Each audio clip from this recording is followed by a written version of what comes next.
Thanks, Sean Corla, and welcome the opportunity to address this issue.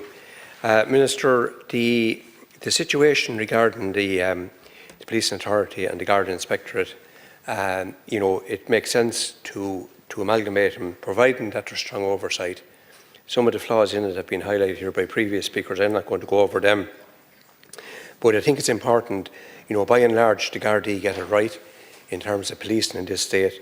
But we do need, because Gardaí have, and police forces need to have a lot of powers, there also needs to be a lot of oversight, but it needs to be practical in terms of how it's implemented and functions.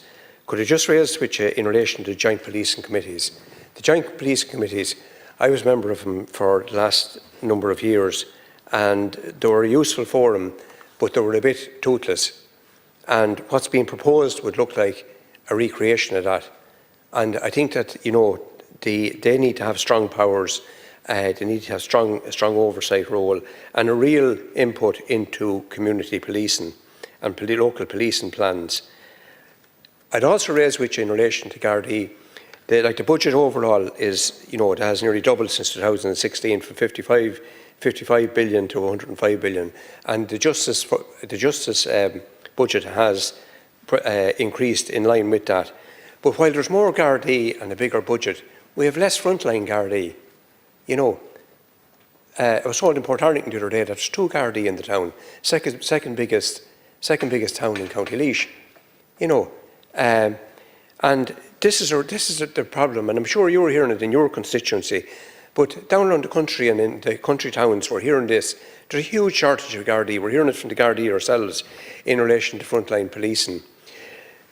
Just in relation to resources, we can see that, in the case of the Dublin Rights and that Gardaí resources were stretched. Some improvements have been made. The public order units have been expanded, and that's all welcome in terms of when it's needed, but it needs to be proportionate. And what happened yesterday morning, and over Sunday night yesterday morning, wasn't proportionate outside these gates. It was a peaceful protest, and I'm not going to go on long about this, but it fails me why there's a need to use such disproportionate force. It's not how I've been on a lot of protests over the years, but I haven't seen the Gardaí using that type of unnecessary force. Thank you, Deputy.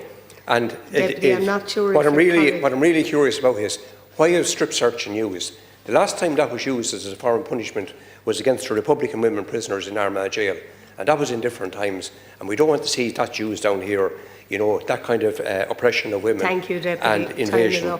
And we just ask that the Gardaí, that needs to be accounted for. Could I say, just in relation to the overall then with the estimates, the Gardaí and the funding of justice is very important, and we've seen some improvement in the Garda stations, and that's to be welcomed. The new station in Portlaoise, is going ahead.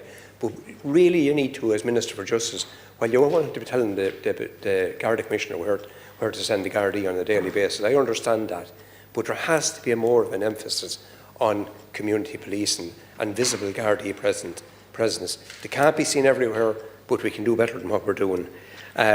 Just in relation then to other issues, there's a considerable budget there for social protection.